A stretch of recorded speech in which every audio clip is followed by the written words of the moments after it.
আল্লাহ বলছেন বিসমিল্লাহির রহমানির রহিম ইয়া আইয়ুহাল্লাযিনা আমানু তুবু ইলাল্লাহি তাওবাতান নাসুহা। আল্লাহ বলছেন হে ঈমানদারেরা তোমরা একনিষ্ঠভাবে তওবা করো আমি আল্লাহর কাছে। একনিষ্ঠভাবে তওবা করো।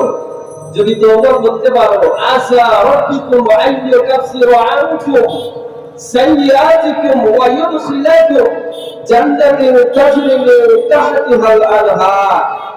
যদি একনিষ্ঠভাবে তওবা করো আশা করা যায় রব্বুল আলামিন তোমাদের পূর্বের গুনাহগুলো মাফ করে দিবেন। সুবহানাল্লাহ।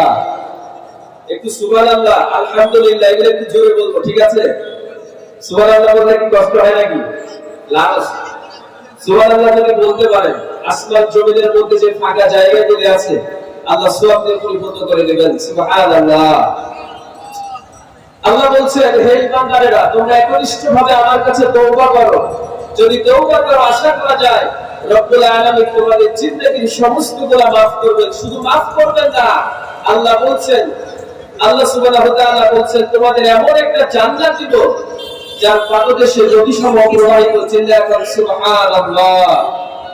maaf করবেন, জান্নাতও যিনি দিবেন তিনি কে? তওবাটা করতে হবে কিভাবে? আমরা এখানে যারা আছি কেউ গুনাহ করি না এমন কি আছে নাকি? কোন না কোন দিক থেকে গুনাহ হয়। আল্লাহ রাসূল সাল্লাল্লাহু আলাইহি ওয়াসাল্লাম বলেছেন প্রত্যেক আদম সন্তান গুনাহগার। গুনাহগারের মধ্যে সর্বশ্রেষ্ঠ হলো সে যে গুনাহ থেকে তওবা করে। জোরে বলেন সুবহানাল্লাহ।